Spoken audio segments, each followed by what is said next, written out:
기도하겠습니다. 하나님, 주님의 은혜가 아니면 우리들이 주님 앞에 설 수 없습니다. 이 자리에 나올 수도 없고 하나님을 아버지라 부를 수도 없고 하나님 앞에 예배를 드릴 수도 없습니다. 이 시간도 주님의 은혜 가운데 우리들을 불러주셨사오니 귀한 말씀을 들을 때에 주님의 은혜가 우리의 심령 속에 차고 넘치도록 하여 주시옵소서. 그래야 그 받은 은혜 가지고 이 세상을 살아갈 때에 승리하는 귀한 삶을 살아갈 수 있도록 인도하여 주시옵소서. 부족한 자가 주의 말씀을 대언합니다.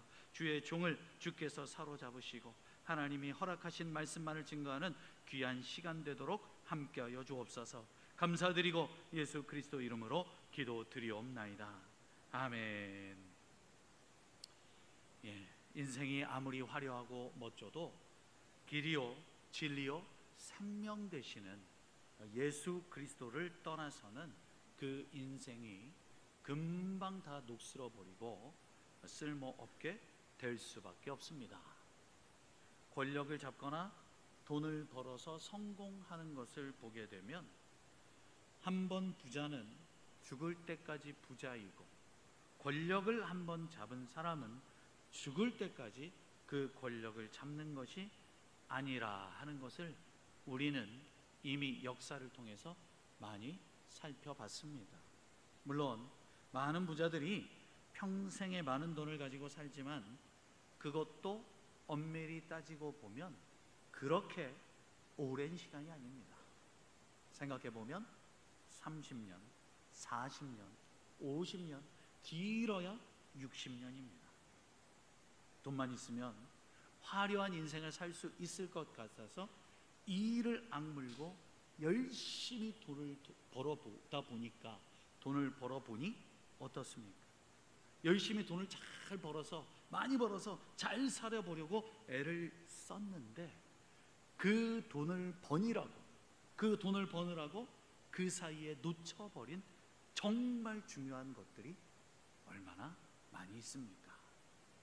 자녀와의 관계, 다른 사람들과의 관계, 그리고 내 건강의 문제, 진짜 어렸을 때부터 내가 이루고 싶었던 나의 꿈, 이런 것들을 다 잃어버리고 놓쳐버릴 때가 있습니다. 아무리 아름다워 보이는 것도 길과 진리와 생명이신 그리스도 없이는 금방 녹이 슬어버리고 만다는 것은, 그리고 썩어버리고 만다는 것은 확실한 진리입니다. 예수님 없는 인생은 아무리 화려해 보이고 성공한 것처럼 보인다 해도 결국은 허무하며 실패인 인생일 수밖에 없습니다. 곧 시들고 녹슬어버리기 때문입니다. 그러나 예수님이 있는 인생, 예수님과 함께하는 인생은 그것이 끝이 아닙니다. 비록 이 땅에서 살면서 우리도 같이 녹이 슬고 썩을 수도 있습니다. 그러나 장차 찬란한 영광 속에서 영화롭고 존귀한 모습으로 영원토록 살아갈 날이 우리를 기다리고 있는 것입니다. 그래서 예수님께서는 어떻게 가는가, 얼마나 빨리 가는가가 중요한 것이 아니라 어디로 가는가 하는 것이 중요하다 말씀하십니다. 남들보다 내가 아무리 빠른 속도로, 훨씬 더 빠른 속도로 달려가는데 그 길이 보니까 천길 낭떠러지를 향해서 가는 길이었습니다. 그렇다면 그 길은 빨리 가는 길이 빨리 죽는 길입니다. 남들보다 먼저 떨어져서 그냥 죽을 뿐입니다. 그래서 어디로 가는가, 빨리 가는가가 중요한 것이 아니라 어디로 가는가가 더욱 중요합니다. 요한복음 15장 16장 말씀은 예수님께서 앞서 13장과 14장에서 말씀하신 고별 설교 말씀, 그 두 번째 말씀이 기록되어 있습니다. 예수님은 첫 번째 고별 설교에서 다루셨던 주제를 발전시켜서 다시 한번 제자들에게 하나님의 나라에 대해서, 그리고 자신의 죽음에 대해서, 그리고 자신이 받을 순환에 대해서 이야기를 하십니다. 1절에 보니까 나는 참 포도나무요 내 아버지는 농부라 그랬습니다. 이 요한복음에 살펴보면 예수님께서 직접 자기 자신에 대해서 나는 무엇이다 라고 소개한 그 내용이 일곱 번이 나옵니다. 7번. 나는 생명의 떡이다. 나는 세상의 빛이다. 나는 양의 문이다. 나는 선한 목자라. 나는 부활이요 생명이다. 나는 길이요 진리요 생명이다. 그리고 마지막 7번째가 오늘 나는 참 포도나무다 하는 것입니다. 예수님은 나는 참 포도나무다 라고 자신을 소개하고 계십니다. 이 포도나무, 포도원이라는 것은 예수님 당신은 물론이고 이 구약 성경에서도 보면 이스라엘을 상징하는 말이었습니다. 이스라엘은 하나님께 택함을 받은 민족, 엄청난 사랑을 받았음에도 하나님이 기대하셨던 열매를 맺지 못하고 들포도를 맺었습니다. 들포도를 맺은 포도나무가 바로 하나님을 떠난 이스라엘이었습니다. 분명 하나님께서는 최상품의 포도나무를 심으셨는데 그곳에서 들포도가 나자 실망하시고 노하셨습니다. 그래서 예레미야 선지자를 통해서도 그리고 또 에스겔을 통해서도 이제 땔감으로 말고는 아무짝에도 쓸모없는 열매 없는 포도나무, 범죄하는 이 이스라엘을 보시며 탄식하신 것입니다. 오늘 본문 말씀에 예수님이 나는 참 포도나무라 하신 것은 내가 참 이스라엘이다, 내가 새로운 이스라엘이라 라고 말씀하신 것입니다. 그래서 예수님께 붙어있는 자들 그리고 그 분 안에 있는 자들만이 참 열매를 맺을 것이라 말씀하십니다. 그분 안에서만 참된 예배를 드릴 수 있고 그분만이 참된 생명의 양식이 되신다는 것입니다. 그래서 우리에겐 이 신앙이라는 것이 참 중요합니다. 참으로 중요한데 우리는 소위 안 믿는다라고 하면서 신자와 비신자를 구분합니다. 그런데 사실 가만히 살펴보면 이 세상에는 안 믿는 사람, 믿지 않는 사람, 비신자는 존재하지 않습니다. 안 믿는 게 아니고 뭔가 다른 것을 믿는 것입니다. 예수 믿는 사람들은 예수님을 믿는 것이고 불교도들은 부처의 가르침을 믿는 것이고 이슬람 교도들은 알라 신을 믿는 것이고 다 나름대로 각자 믿는 바가 있습니다. 이런 종교가 없다고 하는 사람들조차도 뭔가 자신만의 신앙의 대상이 있습니다. 그것이 바로 나 자신이 될 수도 있고 돈일 수도 있고 성공과 명예일 수도 있고 자녀나 집이나 자동차 등등 여러 가지 것들, 많은 것들이 있습니다. 결국에 누구나 자기가 믿는 것이 따로 있다는 말입니다. 다 무언가를 믿고 있습니다. 그래서 중요한 것이 무엇이냐면 무언가를 믿는 것이 중요하다. 내가 무엇을 믿을 것인가, 내가 무엇을 믿어야, 믿기는 믿는데 헛된 것을 믿으면 그것은 헛된 삶이 되기 때문에 바른 것을 믿어야 하지 않겠습니까? 그래서 내가 믿는 것이 바로 무엇이냐 하는 것이 중요합니다. 성경은 계속해서 길이요 진리요 생명이신 예수님을 믿으라 말씀하고 있습니다. 헛된 것을 믿지 말고 참된 것을 믿으라는 것입니다. 이 세상에서 끝나버리는 것을 믿지 말고 끝난 후에도, 이 세상이 끝난 후에도 계속 우리와 함께 하시는 분을 믿으라 하는 것입니다. 하나님 아버지를 농부로 두고 계시는 예수님은 참 포도나무가 되십니다. 요한복음 전체의 기록을 보면 예수님은 계속해서 자신은 아버지 하나님께서 보내셔서 이 땅에 오셨다 말씀하십니다. 자신의 뜻대로가 아니라 아버지 하나님이 하라고 하시는 대로 한다 말씀하시며 하나님의 말씀에 순종하셨음을 강조하십니다. 이렇듯이 예수님은 자기가 원하는 열매가 아니라 아버지 하나님께서 원하시는 열매, 그 열매를 맺는 포도나무셨기에 자신의 영광을 먼저 챙기신 것이 아니라 하나님의 영광을 먼저 생각하셨기에 참된 포도나무가 되실 수 있었던 것입니다. 다음으로 예수님은 우리가 포도나무에 붙은 가지임을 전제하시면서 가진 우리에게 농부 되시는 하나님께서 어떻게 하시는지에 대해 말씀하십니다. 2절 말씀 보겠습니다. 무릇 내게 붙어 있어 열매를 맺지 아니하는 가지는 아버지께서 그것을 제거해 버리시고 무릇 열매를 맺는 가지는 더 열매를 맺게 하려 하여 그것을 깨끗하게 하시느니라. 여기서 두 종류의 가지를 말씀하시는데 열매 맺는 가지와 열매 맺지 않는 가지입니다. 그리고 각각의 그 가지에 따라서 농부이신 아버지께서 하시는 일도 달라집니다. 열매를 맺지 못하는 가지는 제거해 버리시며 열매를 맺는 가지는 더 열매를 맺도록 깨끗하게 가지치기를 하십니다. 첫 번째 가지는 내게 붙어 있어 열매를 맺지 아니하는 가지입니다. 그런 가지는 당연히 농부이신 하나님이 제거하십니다. 그런데 놀라운 것이 있습니다. 그 놀라운 것이 무엇이냐? 예수님께 붙어 있음에도 열매를 맺지 않는 가지가 있다는 것입니다. 예수님께 붙어 있다는 것은 예수님을 안 믿는 사람들이나 믿는 척하는 사람들이 아니라 예수님을 믿고 따르는 제자들을 말합니다. 그런데 이들이 열매가 없습니다. 열매가 나지 않습니다. 그들에게서 열매가 없는 것입니다. 예수님 당시에도 12 제자뿐만 아니라 수만 명의 사람들이 예수님을 믿고 따랐습니다. 그런데 중간에 그들 중 대다수는 돌아섰고 마음을 접었습니다. 그 중에 대표적인 사람이 가룟 유다입니다. 그 가룟 유다는 12 제자 안에까지, 예수님의 12 제자 안에까지 들어갔지만 끝내 예수님을 배반하고 말았습니다.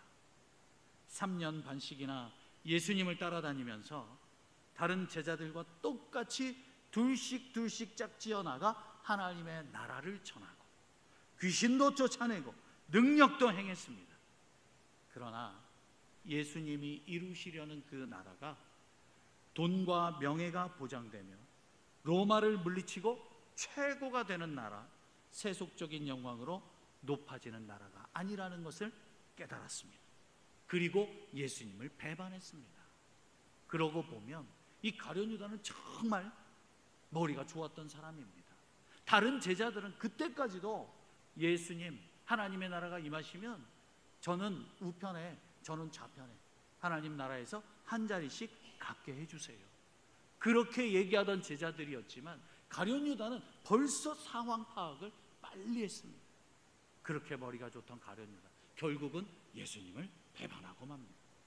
겉으로 볼 때는 예수님께 탁 달라붙어 있는 정말 열매를 많이 맺을 수 있는 것처럼 보였지만 결코 하나님께서 원하시는 열매는 그 가지에 하나도 맺히지 않았습니다. 만약에 열매가 있다 하면 그것은 하나님이 원하시는 열매가 아닌 나쁜 열매가 맺혀 있는 것입니다. 그래서 예수님은 마태복음 7장에 뭐라고 말씀하셨습니까? 그들의 열매로 그들을 안다 말씀하셨습니다. 그리고 뒤에는 더욱 무서운 말씀을 하셨죠. 나더러 주여 주여 하는 자마다 다 천국에 들어갈 것이 아니요 다만 하늘에 계신 내 아버지의 뜻대로 행하는 자라야 들어가리라. 심지어는요, 그 다음에 주의 이름으로 선지자 노릇을 하며 주의 이름으로 귀신을 쫓아내며 주의 이름으로 많은 권능을 행한 사람들에게까지 내가 너희를 도무지 알지 못한다. 불법을 행하는 자들아 내게서 떠나가라. 호통을 치셨습니다. 그렇게 예수님의 이름으로 놀라운 사역을 한 사람들이었지만 그들은 무엇이 없었기 때문에, 열매가 없었기 때문에, 또는 하나님이 원치 않으시는 못된 열매, 나쁜 열매를 맺었기 때문에 불법을 행하는 자들이라 하셨습니다. 불법이란 한마디로 말해서 자기의 마음대로 사는 것을 말합니다. 불법은 곧 무법인데 이 무법이라는 것은 다른 법이 없습니다. 그저 자기 자신이 곧 법인 것입니다. 그러니까 여기서 말씀하시는 불법을 행하는 자들이란 하나님의 뜻이 아니라 자신의 뜻대로, 자신의 마음대로 살아가는 사람들을 말합니다. 하늘에 계신 아버지의 뜻대로 행한 것이 아니기 때문에 당연히 그들에게서는 열매가 나올 수가 없습니다. 혹여 열매가 맺혔다 해도 그 열매는 하나님이 원하시는 열매가 아니라 자기들이 원하는, 자기들이 스스로 맺은 못된 열매를 맺었다는 것입니다. 그들을 향해 주님은 내게서 떠나가라 말씀하셨습니다. 바로 이것이 무엇이냐? 가지치기에서 제거한다, 너희들은 다 잘라낸다, 내게서 떠나가라 하는 의미입니다. 두 번째 가지는 열매를 맺는 가지입니다. 열매를 맺는 가지. 농부이신 하나님은 열매를 맺는 가지가 더 열매를 맺게 하시려고 깨끗하게 하신다 했습니다. 이건 깨끗하게 가지치기를 하시는 일입니다. 그리고 여기서 말하는 열매란 진정 하나님이 원하시는 열매를 말하는 것인데, 바로 주님의 새 계명 무엇입니까? 하나님을 사랑하고 이웃을 내 몸같이 사랑하라.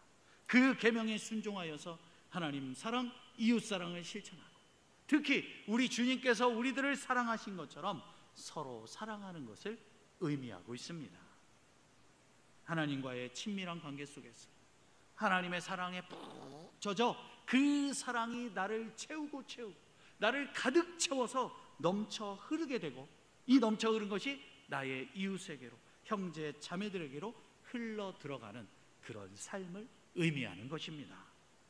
그런 삶이 바로 우리 하나님이, 농부 되신 아버지 하나님이 원하시는, 기대하시는 열매입니다.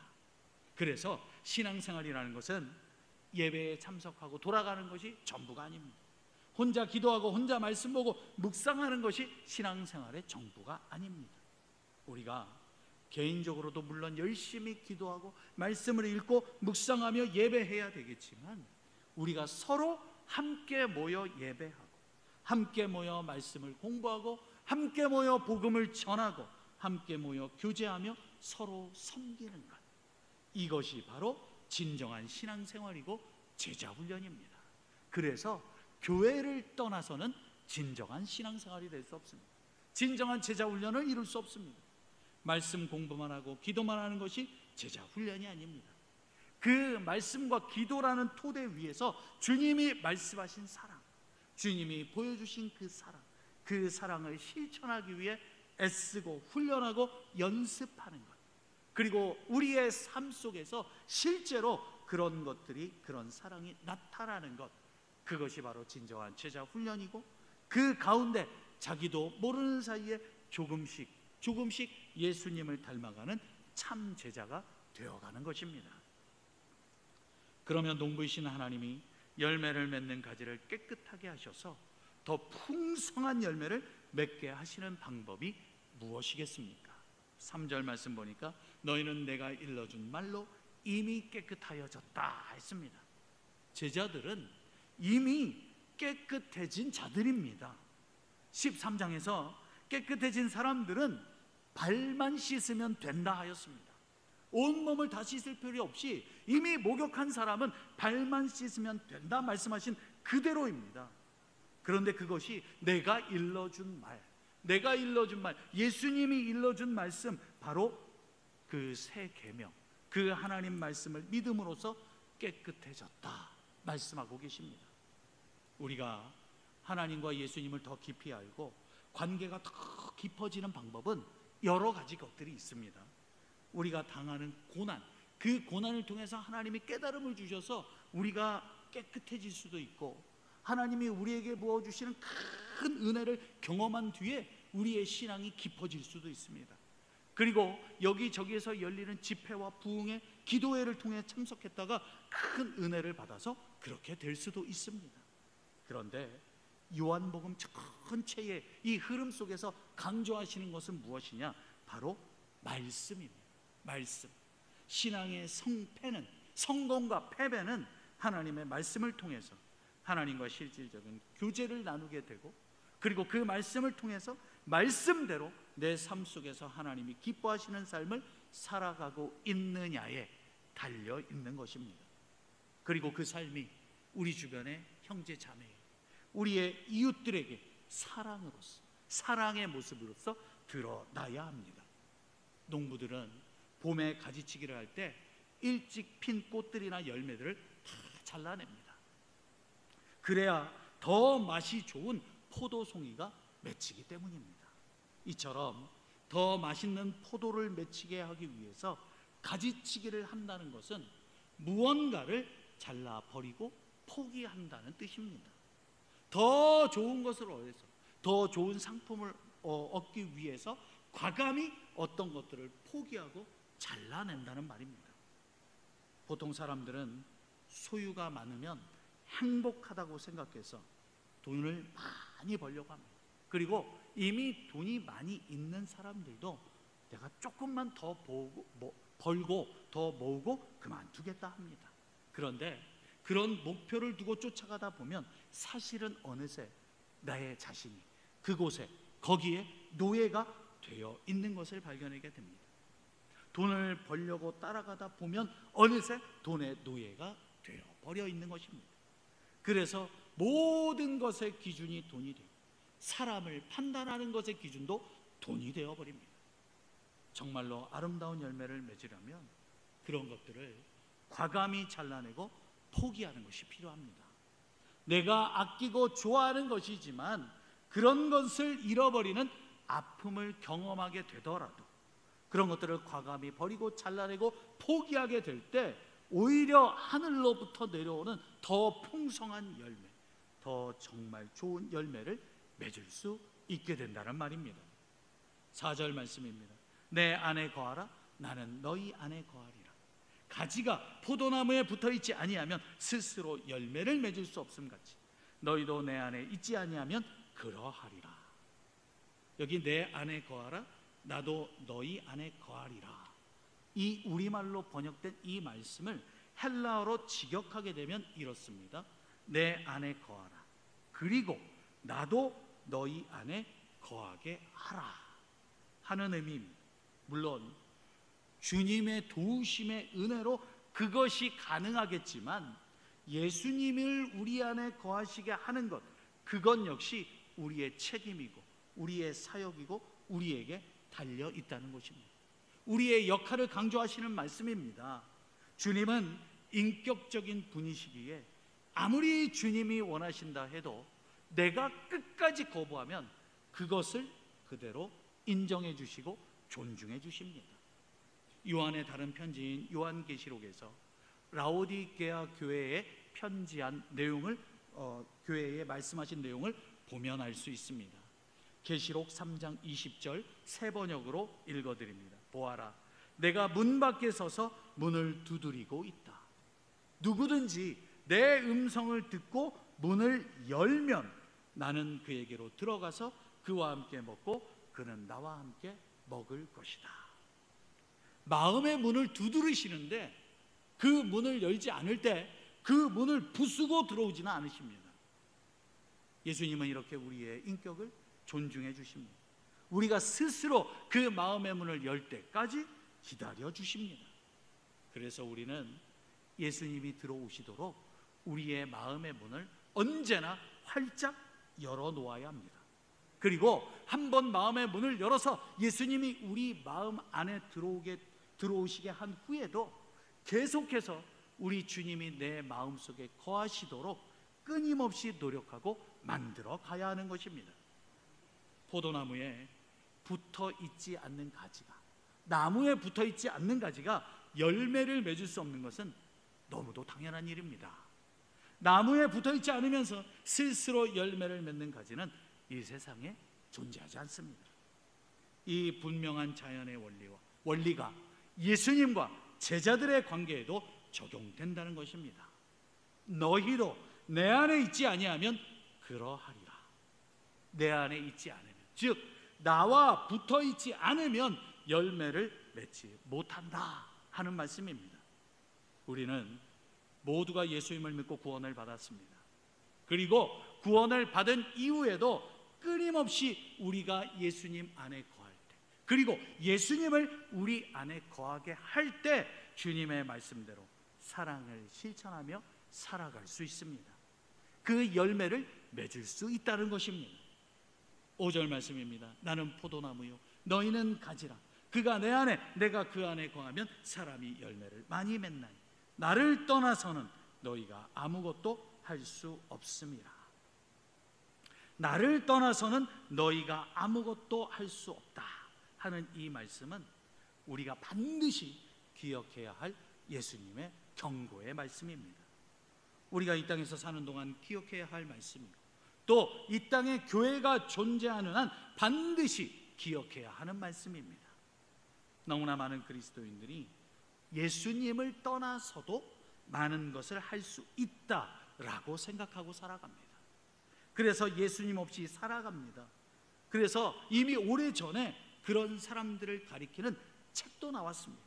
크리스천 무신론자. 분명히 예수님을 믿기는 믿는데 매일의 삶을 보면 마치 하나님이 안 계신 것처럼 무신론자처럼 살아간다는 말입니다.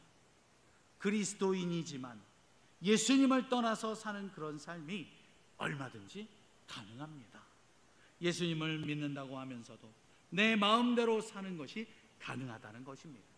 그것이 아까 전에 말씀드린 자기 마음대로 살아가는 불법을 행하는 삶입니다. 아주 위험한 삶입니다. 그래서 우리는 매일매일 우리 자신에게 물어볼 필요가 있습니다. 혹시 내가 주님을 떠나서 살고 있는 것은 아닌가?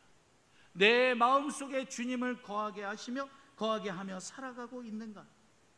내 안에 정말 주님이 살고 계신가? 내가 하는 이 결정이 정말 우리 주님께서 좋아하실 만한 결정인가? 매일매일 삶 속에서 삶의 선택의 기로에서 물어보면서 우리 자신을 되돌아봐야 할 것입니다. 그렇다면 예수님 안에 거하지 않는 사람, 그분의 말씀에 순종하지 않으며 그분을 사랑하지 않고 의지하지 않는 사람, 예수님과 상관없이 자신의 권력과 야망을 위해서 사는 사람의 결말은 과연 어떻게 되겠습니까? 6절 말씀, 사람이 내 안에 거하지 아니하면 가지처럼 밖에 버려져 마르나니 사람들이 그것을 모아다가 불에 던져 사르느니라. 여기서 주목해야 할 동사 5가지가 나옵니다. 밖에 버려지다, 마르다, 모으다, 던지다, 불에 던져 사르다입니다. 이렇게 동사를 5개나 연속으로 사용하신 것은 마치 이 장면이 우리의 눈 앞에서 생생하게 보이는 것처럼 느껴지도록 강조하기 위해서입니다. 이런 일을 당한 성경의 대표적인 사람이 바로 가룟 유다였습니다. 그리고 그에게 일어난 일이 지금 우리 중 누구에게도 얼마든지 일어날 수 있습니다. 어려울 때는 주님을 찾다가 조금이라도 숨통이 트이고 살만하면 주님 없이도, 예수님 없이도 살 수 있다고 생각하는 일이 우리에게도 얼마든지 일어날 수 있습니다. 물론 이 말씀은 최후의 심판 때의 모습일 수 있지만 그렇다고 반드시 최후의 심판이나 미래의 일만은 아닙니다. 지금 당장 예수님 안에 거하지 않고 자신의 마음대로 뜻대로 불법을 행하며 사는 사람은 이미 심판 아래 있는 것과 마찬가지이기 때문입니다. 왜냐? 열매 없는 인생이 되는 것, 이미 열매가 없는 것 그 자체가 심판을 받은 것입니다. 7절 8절 말씀입니다. 너희가 내 안에 거하고 내 말이 너희 안에 거하면 무엇이든지 원하는 대로 구하라. 그리하면 이루리라. 너희가 열매를 많이 맺으면 내 아버지께서 영광을 받으실 것이요 너희는 내 제자가 되리라. 20여 년 전에 미국의 어느 유명한 한 잡지사에서 미국 사람들이 얼마나 정직한지를 알아보기 위한 실험을 한 가지 했다고 합니다. 먼저 120개의 지갑을 준비하고 그 속에 $10짜리 지폐 석 장, $20짜리 한 장, 총 $50의 현금을 넣었습니다. 그리고 지갑 주인의 이름과 주소, 전화번호, 가족 사진, 메모 등을 함께 넣었습니다. 그 다음에 미국 전역의 12곳의 장소에 각각 10개씩 그 120개의 지갑을 길바닥에 떨어뜨려 놓았습니다. 그리고 그 지갑을 누가 들고 가는지 숨어서 지켜보았습니다. 120개의 지갑 중에 과연 몇 개가 주인에게 돌아왔을까요? 그 결과는 이렇습니다. 놀랍게도 무려 67%, 3분의 2에 해당하는 80개의 지갑이 온전하게 돌아왔다고 합니다. 그 실험에서 가장 낮은 회수율을 기록한 곳이 라스베가스였는데, 환락과 도박의 도시로 알려져 있음에도 불구하고 그 중에 10개의 지갑 중에 5개나 무려 50%가 되돌아왔습니다. 이렇게 아무도 보지 않는 상황 속에서 지갑을 주어서 정직하게 처신할 수 있는 사람이라면, 그래도 이 땅을 살아가면서 어떻게든 바르게 살아보려고, 정직하게 살려고 애쓰는 사람들이라고 볼 수 있지 않겠습니까? 또한 인터뷰에서 지갑을 되돌려준 사람들 중 다수가 정직하게 이렇게 행동하는 것을 내가 우리 부모님에게서 물려받았습니다 라고 말했다는 것입니다. 그러니까 부모의 정직한 삶이 자녀 역시 정직한 삶을 살도록 영향을 준 것입니다. 만약 그 반대도 당연히 그럴 수 있겠지요. 마지막으로 제일 중요한 건 지갑을 되돌려준 거의 모든 사람들이 크리스천들이었다는 것입니다. 그 중에는 물론 규칙적으로 교회에 나가지 않는 사람들도 있었습니다. 뜨문뜨문, 띄엄띄엄. 그러나 교회에서 받았던 그 말씀의 가르침, 결국 자신의 삶에 있어서 도덕적인, 양심적인 자극제의 역할을 한다고 믿었던 것입니다. 그리스도인인 우리는 왜 정직한 삶을 살아야 하겠습니까? 그것은 바로 우리가 하나님을 사랑하기 때문입니다. 하나님을 사랑하고 또 하나님이 사랑하시는 다른 사람들을, 우리의 이웃들을 사랑하기 때문에 그들에게 정직하게 행하는 것입니다. 며칠 전에 교회 앞에서 자동차를 빼다가 사고를 냈습니다. 그 식당이 개업을 하고 손님들이 막 몰려오면서 차들이 복잡하게 되어 있잖아요. 근데 제가 나가다가 차들은 다 잘 피했는데 그 식당 앞에 서 있는 킥보드, 어린아이 킥보드를 제가 치고 지나가 버렸어요. 그래서 큰 소리가 나서 깜짝 놀라서 저도 확인을 하고 부모들도 깜짝 놀라서 뛰어나와서 얘기를 했는데, 정말 다행인 건 아이가 다치지 않았다는 거, 아이가 다치지 않았다는 것이 정말 다행이었습니다. 그리고 가서 이제 죄송하다고 사과를 드리고 말씀 주시면 변상을 해드리겠습니다. 그리고 집에 가서 문자를 드렸어요. 죄송하다. 그러면서 변상을 꼭 해드릴 테니 어떻게 변상을 하는 게 좋을지 말씀하시고 나누시고 얘기해달라. 그때 이제 답이 왔어요. 답이 왔는데 결국은 그 킥보드 값 전체를 못하게 생겼다고 전체를 변상해달라 했습니다. 그 킥보드의 가격이 22만 3천 얼마예요. 근데 22만 원을 그래서 보내달라 했습니다.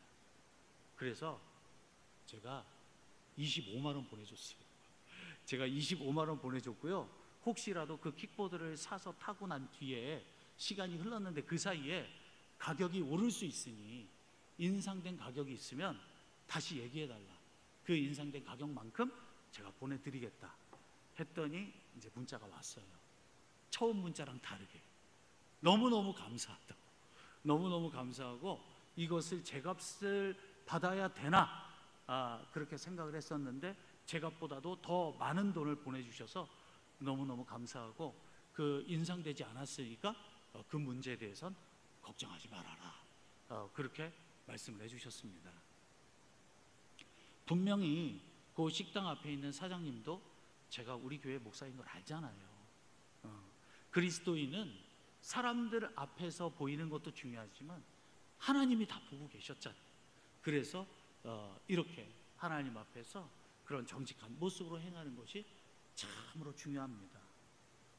그 열매가 바로 우리의 정직한 삶을 통해서 드러나는 것이고, 정직한 삶은 하나님을 사랑하고 이웃을 사랑하는 것에서 나오는 것이기 때문입니다.